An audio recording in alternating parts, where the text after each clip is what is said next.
Hello and welcome to Unleashed, the show that explores how to thrive as an independent professional. I'm your host, Will Bachman, and I'm here today with Dr. Agnes Kunkel, an Umbrex member and expert in negotiations. She's based in the Munich area. And Agnes, I'm so delighted to have you on the show today. Welcome. Oh, hi, Will. That's great to talk to you, and it's very nice to be in your show. So Agnes, we have a lot to talk about. I'm interested to hear about your practice of teaching negotiation and procurement and sourcing skills. And you have a video blog going on now on LinkedIn around procurement. But let's start with your podcast. So you've started a podcast, 20-23.earth, where, if I understand, you've been exploring kind of what life is going to be like in 2023 by interviewing a range of experts. Tell me a little bit about how you came up with the idea for this show about post-COVID life. Okay, maybe Will, you remember that you are more or less the mentor of this podcast, as we met nearly a year ago in Munich, and you said, Agnes, you need a podcast. And you were so convincing that I said, okay, I need a podcast. And maybe as it is when you are a consultant, you have a lot of work and you have many clients and it's a lot of crisscross and back and forth. And so the idea was a little bit in the drawer. But then very, very unluckily, everyone was hit by COVID-19. And I had very in the beginning the feeling that is not just like the situation in 2008, where we had this big financial recession. That's something that will change our life much more in depth, and that will be very crazy and life-changing, especially as we had so many technological possibilities that had not been used to its real potential. Maybe especially here in Germany, I think you in the US, maybe you had used it even more, but here in Germany, we were a little bit reluctant to use remote work and teleconferences like Zoom or so. That was not very popular. And of course, we had this restrictions. It was not a lockdown, it was not a curfew, but these restrictions to stay at home. And of course, no more seminars, no more consulting. And so I said, okay. And I'm very curious. Well, that really, I mean, that comes through because let me just listen, I want to list off some of the topics that Agnes has covered. So, she has episodes on travel and holidays, compassion and values, leadership, fashion in 2023, mental health, air conditioning, urban planning, restaurants, remote work, cybersecurity, gender equality, smart collaboration, public transit. And you've got this amazing range of really high, very prominent guests. You have the former CEO of the Maryland Transit Administration, Heidi Gardner, a professor at Harvard Business School. You have a professor from San Diego in economics, a vice president of technical operations at Executech, security expert, a restaurant expert. So just why don't you start? I mean, just amazing range. And this, I imagine, has given you a chance to just build relationships with some really incredible thinkers. Tell us about some of the kind of things that you've learned from doing the show so far that have really been surprising or unexpected to you. I've made a lot of things we will see quite sure, things that might happen and stuff that's just open. Maybe one point is not surprise. The most important point which come true in any case is not a real surprise. It is remote work. Mm-hmm. And all my guests, even my guests, when I ask what will you change, Bill Fulton, one of these important urban planners from Texas, Houston University, he said, on Friday, I will be at home.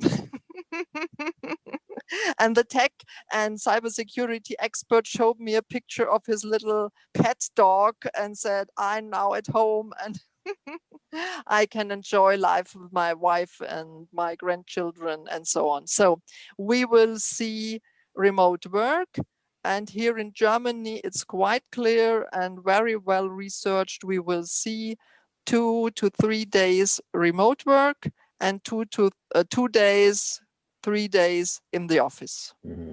Mm-hmm. Which has, of course, a lot of things in sequence. No? When people don't go downtown to work there, we will see cities which are now inner cities, downtown, that has been mainly be a place to work and to spend money, that will have to change its purpose, maybe in a direction of more recreation and living. Mm-hmm. If we have time, I will come back to this later. In any case, we will see much more online shopping. In Germany, it was really the breakthrough for groceries online. I was working, or I'm still working, for one of the big giant grocery chain stores here in Europe, and they just had shut down their online branch for the food section, not for the hardware, but for the food section, saying, oh, that's dead business, that will not work. Others had things on the starting point, and they were ramping it up very dramatically. And maybe in other areas of the world, people were surprised. Oh, you don't do it online? One of my people is living in Sao Paulo. She said no one would go for groceries here by walking or by a car. That would be too dangerous. It's brought by to your, everything is brought to your flat, to your apartment. Another point we will see is that the acceptance of technological change and the acceptance of some risk will increase. So maybe here in Germany, we are struggling so much about combustion engines and e-mobility and modern ways of creating electricity by wind and sun and all that stuff. And it so much discussion. And at the moment, everyone understands we have to change and we have to do it. And we can no longer live in the last century. We will live longer by the end, which is a little bit really, that's maybe in the first point, a surprise. Terrible disease will result in a longer lifespan. And why is that? But that's that's very easy. We have now understood very much better how to stop an infectious disease. Maybe you yourself, I don't know, when you have seen these people in Asia wearing this face mask in the winter, Japanese especially, is common to me. This was a little bit strange. Why do they do this now? What for? But when you understand, we had nearly 30,000 people dying in the winter 2017, 2018 from the normal flu virus. A lot of this could be avoided with face masks. Yeah. And it's the flu and norovirus came absolutely to stop when the contact restrictions started to work. And I would guess it's the same in the States. So, and as infectious diseases, beside heart diseases, is one of the main points that will bring your life to an end when you are going to a normal process. If you don't die from an accident or that stuff, then you take away one of the life-threatening issues when you are 80, 90, 100 years. My mother is 100 years old nearly. Wow. And the reason why she is so old is she is not the target of infectious diseases. When someone was ill, she was the one who took care and never grabbed it. Hmm. And of course, she has a very good heart and physical condition on the other hand. And so she's really running for, how do you call it? Some records. Yes, she is running for records in what means her lifespan. I'm absolutely sure we all will live a few years longer, as infectious diseases are much more understood as a threat to our life, and we will take much more measures to contain these infectious diseases, especially the normal flu or COVID-19, which will stay in some way with us. Yeah, that's maybe the stuff that I have learned that will come quite sure. And another point will be quite sure. I had this very interesting exchange with the lady that wrote this book on the menus. Tell me about that. Yeah, she has written the book on the menus, and found she told me that the restaurants now mainly live on the takeout business, Mm-hmm. and that the margin and the profitability of the restaurants already was very small. Mm-hmm. To run a high quality restaurant is not a way really to earn a lot of money. It's a high risky business. You have to buy all this uh, the material you need for cooking. It's expensive, and you are not sure what guest will come, and you have a high waste rate, as everything has to be fresh and perfect, and all that stuff. So it was already a difficult business, and in a world where I guess we have some economic or quite big economic backlash from COVID-19 restrictions, people will save money and they won't spend money in restaurants. And I would not be surprised if we lose a lot of high quality restaurants, and it will come down more to bars, to snacks. You go out to meet friends, but you won't go to a traditional restaurant and sit down for a 3-course or 4-course menu. For courses in your dinner. And I guess we will lose a part of our cultural heritage, and it will move to, let's say, more in a direction of chains, and maybe what you have seen in the States, even a little bit more, as I understood. It's more a chain business, is more concentrated in some way, or? Well, that seems to be happening. That's right, which is, smaller restaurants seem to be really struggling, whereas larger chain restaurants that have the capital to really support a big delivery business have been doing better. There's certainly been a lot of speculation that I've seen around, these ghost kitchens, which are restaurants that basically don't serve patrons, on site, that just have the kitchen and have a pure delivery business, so they can be set up and optimized for delivery business as opposed to making it an afterthought. That was a little bit surprise to me, as I think ghost kitchen is a wonderful slogan, but is it really new? When you go for cola pizza or that stuff, it isn't a restaurant. So maybe it's a little bit more disguised, that you say I try to behave like a real restaurant, maybe an upscale restaurant, but I don't run a restaurant, as selling takeaway food is much more takeaway food on the outbound, not having not these have high rents for a really good location in the downtown, but I behave like I'm a restaurant, so that people maybe feels a little better when they are ordering. Right. But most takeaway food is at the moment not produced in a restaurant. It's produced in a kitchen somewhere, just set up to produce takeaway food.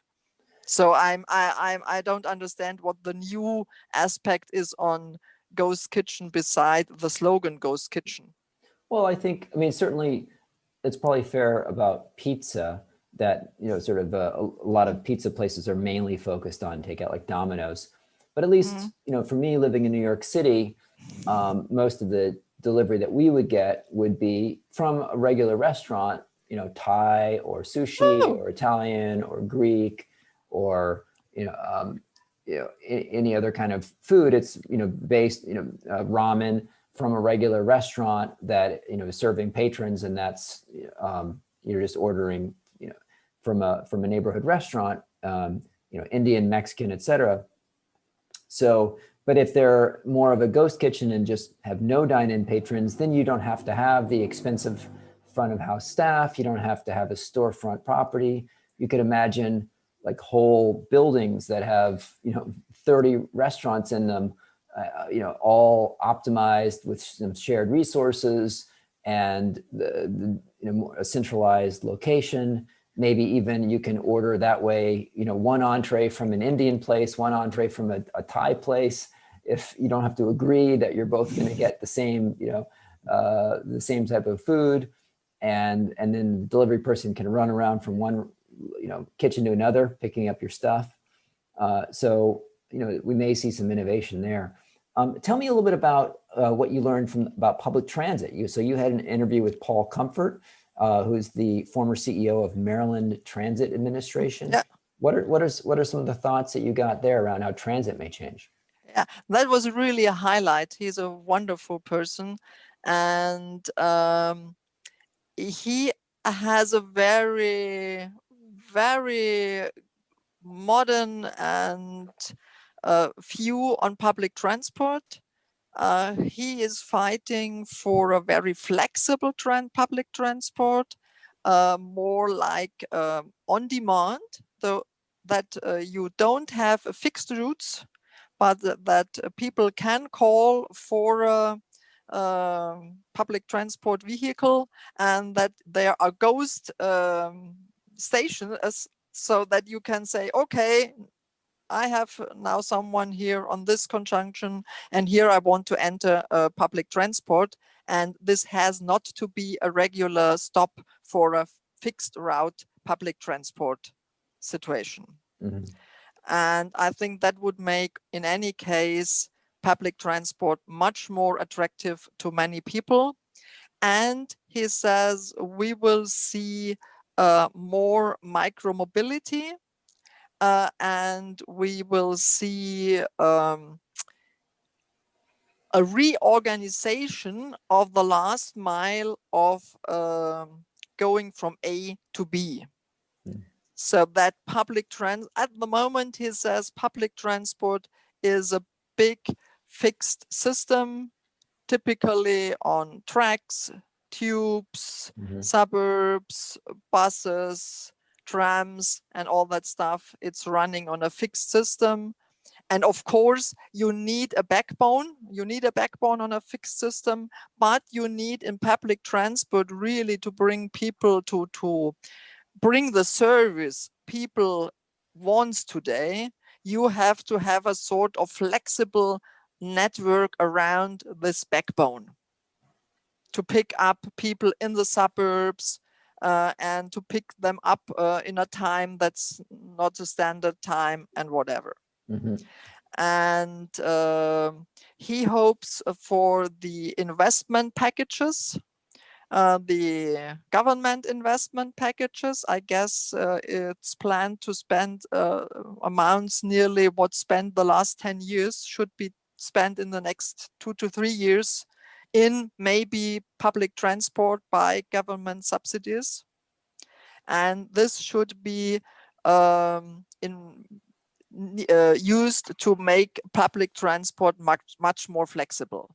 And he is thinking about interconnections with maybe e-bikes, e-scooters, and all that stuff to make it as flexible as possible, so that your local transport organization not only allows you to go by underground or tube, but also by an e-scooter or an e-bike. Yeah, I certainly to integrate all that. Right. I mean, I certainly think when you travel around in Europe and you go to the train station, there'll be just these like half acre of bicycles locked up where people bike to the train and take the train from one city to another.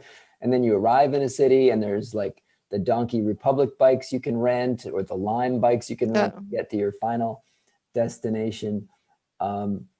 Let's transition. Oh, actually, there was one more I wanted to ask you about, which is a big issue that I think is under discussed is gender equality, and how so many, I think more, I believe I saw recently statistics on how a lot more women have left jobs during COVID than men, presumably because they're picking up more slack in the home with kids going to school, remotely from home.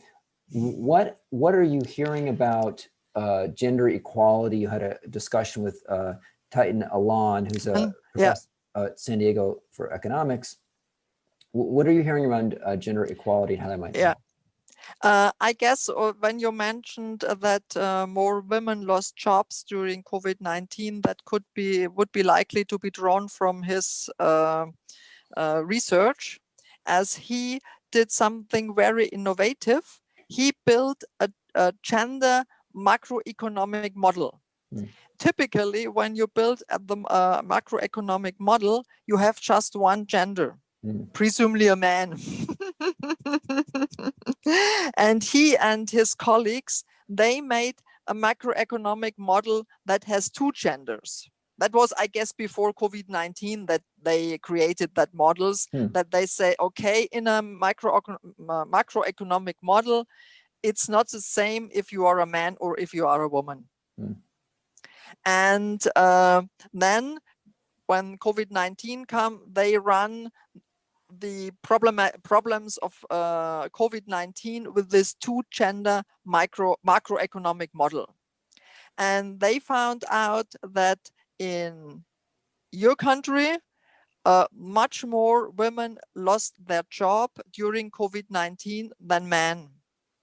That might be related to the fact that in hospitality, restaurants, and these branches, you have much more women working. We have a different situation here in Europe, and I have checked the figures for Germany.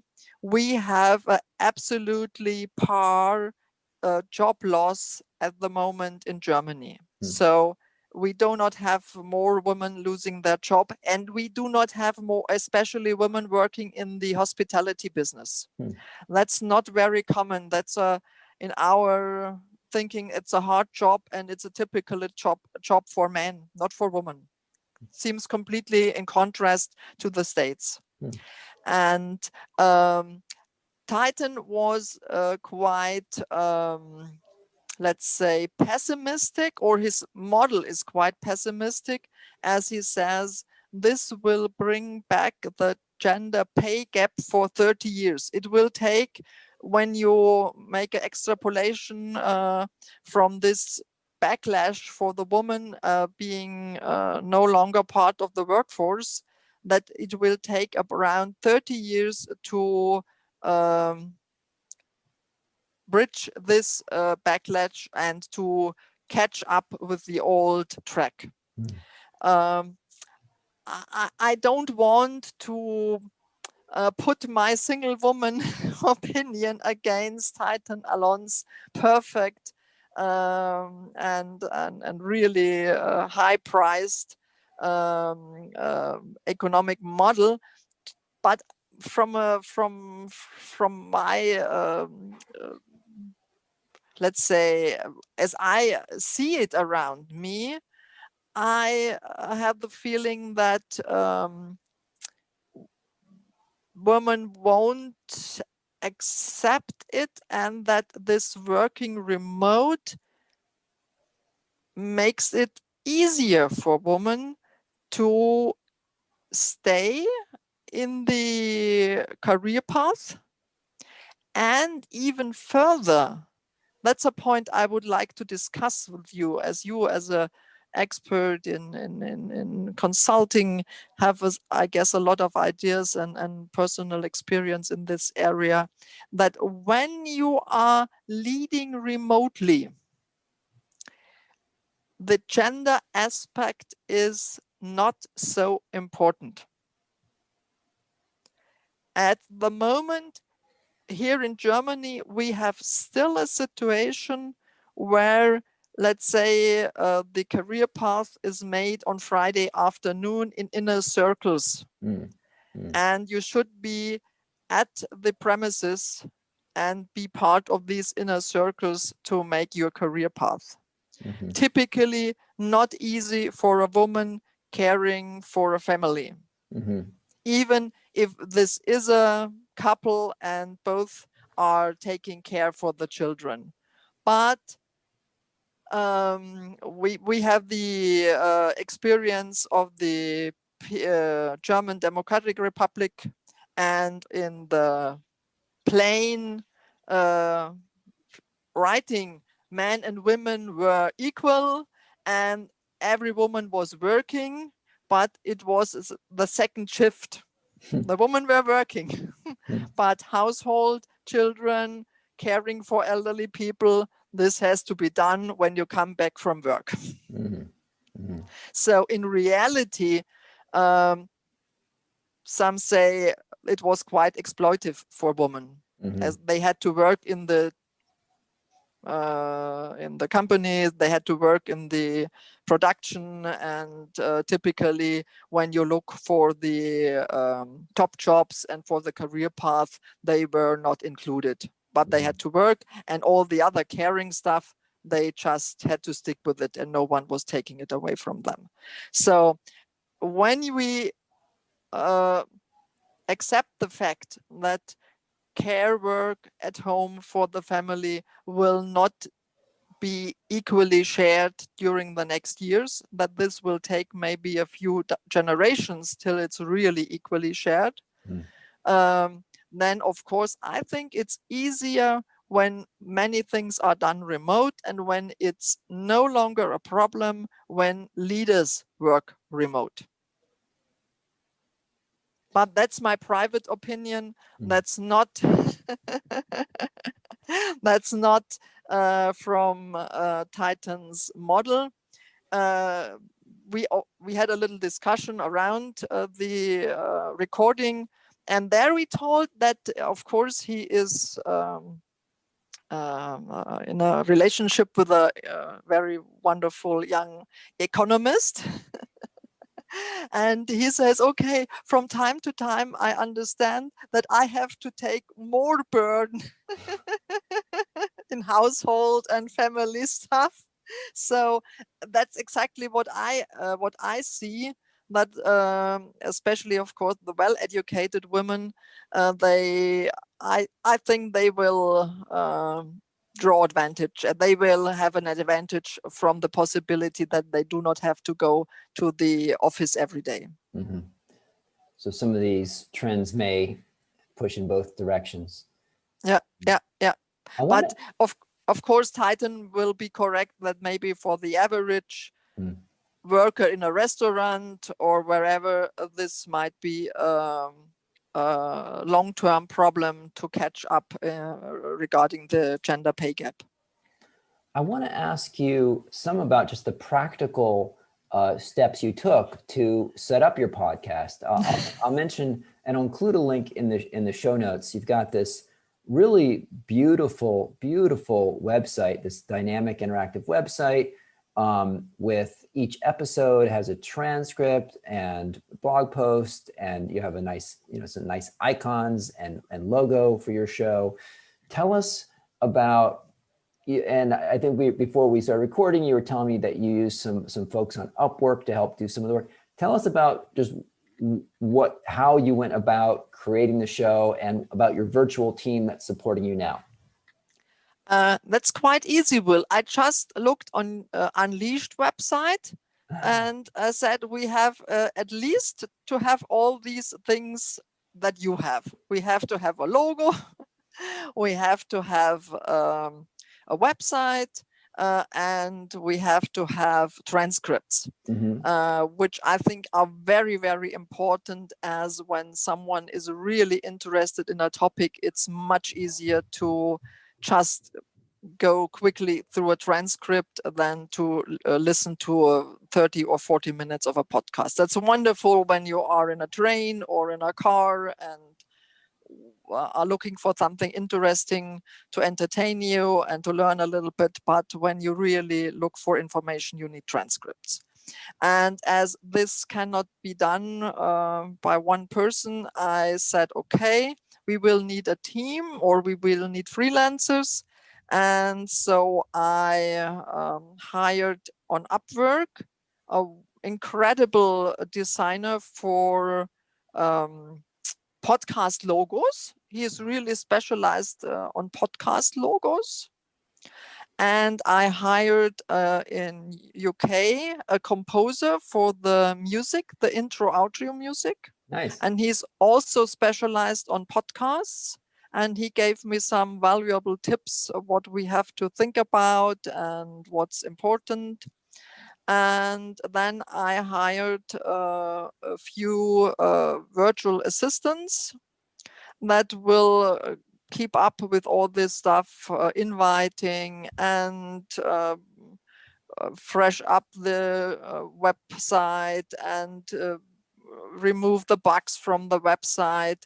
And we have a group of very talented programmers, IT people in India, in Pakistan and India that do the programming stuff and new websites and all that stuff. So yeah, it's a very lovely young group of people, and we meet we have a Teams organization, and yeah, it's they like it.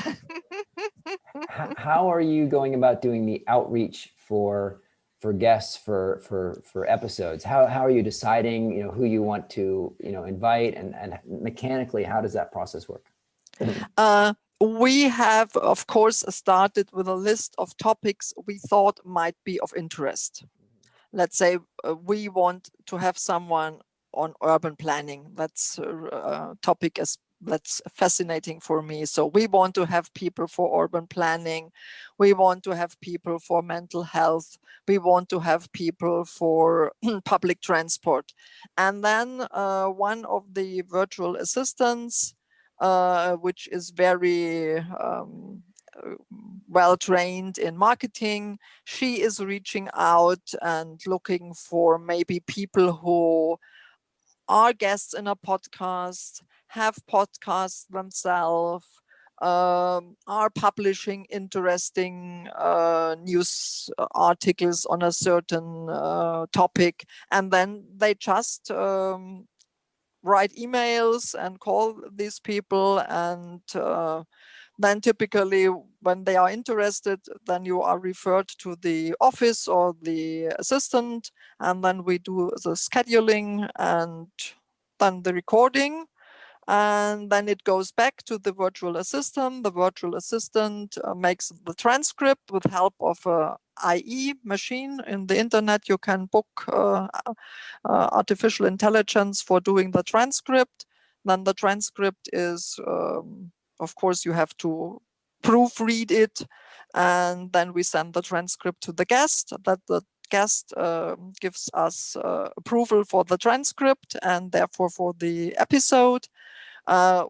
Typically, we make a little announcement with a picture of the guest and what the episode might be about. And of course, we have set up this iTunes connection and Spotify connection, so that this podcast is available on iTunes and Spotify.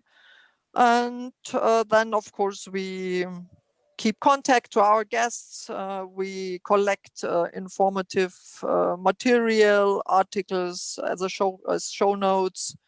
And I'm sure some of these guests, we will come back to them, as the project is planned that we will do 1 to 3 episodes each week till 2023.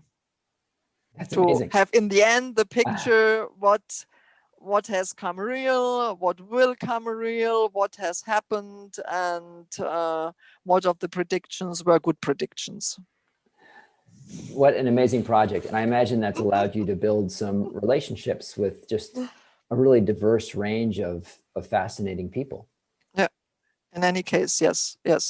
I'm overwhelmed myself. I have maybe thought, yes, I will talk more in a circle of people I know already. But up to now, I guess maybe one guest is a person I have known already very well. All others are completely new people that are experts in the field and were ready and interested to come to the podcast. Let's talk a minute about your day job, about your own consulting practice. So you started out at McKinsey some time ago, and you worked at a few different consulting firms with, my understanding is a large focus on negotiations. And tell us about the practice that you've been running since 2006. Okay, 2006, I published a book on negotiation where we were talking about movies, The Godfather, Erin Brockovich, and a few other pulp fiction. And we picked negotiation settings and analyzed these settings with the tools of negotiation theory. And that was very well received, the book.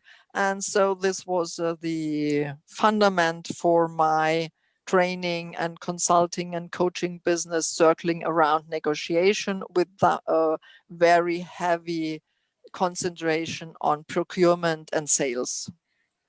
And so my business is having a group of procurement leaders or commodity managers or key account managers, and train them in fundamentals of negotiation or advanced stuff of negotiation. And that's typically done for larger companies, as of course these programs typically are run by large public companies and so where you really have maybe 100 or 50 procurement people or 20, 30 key account managers. Now, as you've grown your practice, have you engaged sort of subcontractors who can deliver your training materials? Do you do it all yourself, or? We have a small, very small network, mainly drawn from old colleagues from McKinsey. And we have one colleague which had himself run the global sales force for a typical German privately owned high-tech company with 600 salespeople around the world. And he is joining me for intercultural trainings, for special sales trainings, where it's asked, do you have someone who has done this himself, for some discussion for high profile participants. And we have someone who was a leading figure in procurement at BMW in Munich. And he joined us for special input and special knowledge in procurement. And so 3 to 4 people, and maybe there are maybe one from size optics, procurement professional or high ranking, who is now in his we have something, we call it Vorruhestand, when you are, as a manager, you are retiring a little bit early, maybe around 60 or so. And these people, of course, when they had been so busy, they need something to cool off. And maybe sharing their expertise in trainings. And so that's a nice way to cool off and to make your transition to a little bit more quiet and private life later. Now, when you're working with clients on delivering negotiation training, I imagine in some cases you've done kind of global programs or delivered training to their kind of negotiators around the world. What sorts of cultural differences have you encountered or had to incorporate into your training when you're teaching people to negotiate in different cultures? Let's say the theory and best practice of negotiation is always the same.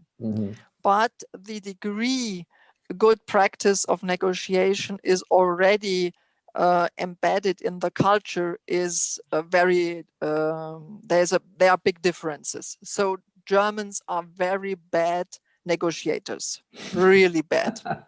It's absolutely contrast to our many of our cultural values. Sitting down, spending time with people, discussing back and forth, that we don't like.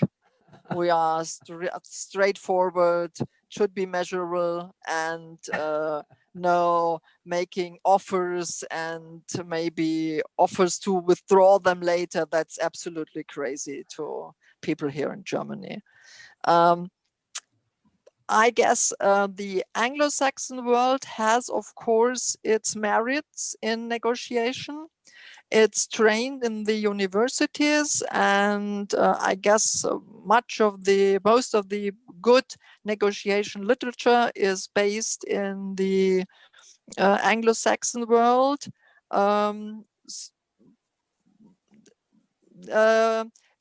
What's a little bit a pity is that it was really very advanced and very, let's say, cultivated way of negotiating, but it's a little bit coming down, as you maybe might realize yourself when you look at the Brexit negotiations. I don't know if you have an eye on these very public, high-profile negotiations. That's a little bit this brinkmanship type of negotiation. That's Cold War. To me, that's Cold War, and I thought we had overcome this for a few decades, but sometimes you see regressions. And of course, people in India, Asia, typically are very good negotiators. To these cultures, negotiation is much more, and in some way, even in the Near East, these people, of course, that's much more common that you have to be a good and a polite and an effective negotiator. Right.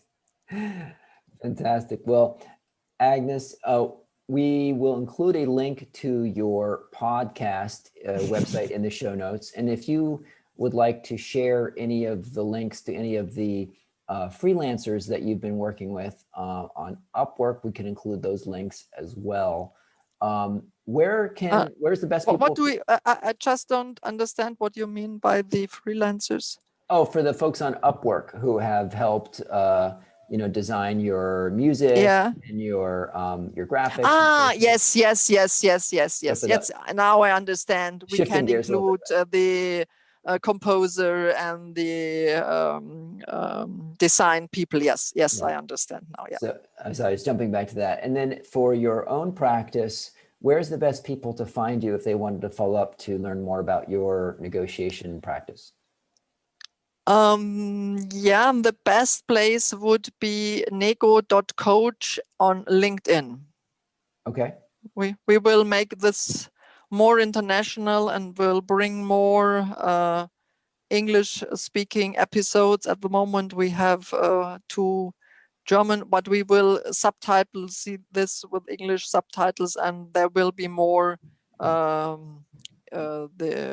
English episodes, and though this will be a good place to learn more about me and my practice. Fantastic. Well, we will include those links in the show notes. Agnes, thank you so much for joining today. This was amazing. Thank you. It was a pleasure to talk to you.